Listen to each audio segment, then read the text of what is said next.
जेड़े बड़ विपद रे पड़िछन्ती आज्ञा जेड़े बड़ रोग आपनकु होईछि जेते कोर्ट कचेरी के जाउछन्ती हारी जाउछन्ती बेपार वाणिज्य करिछन्ती आज्ञा बेपार वाणिज्यरू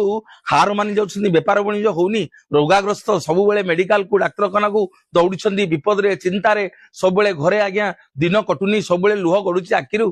आज सुंदर उपाय टिए कहबी मो महाप्रभु जगन्नाथ को हाथ जोड़ी प्रत्येक दिन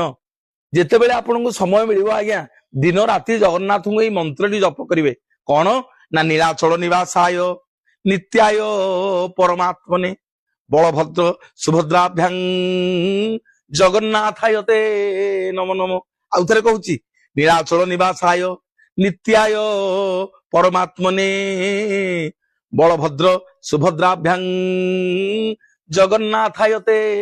नमो नमो हे नीलाचलवासी हे कांपिल्यवासिनी सुभद्रे हे बलभद्र बड़ ठाकुर हे चक्रराज सुदर्शन विपद रे पड़ी दुख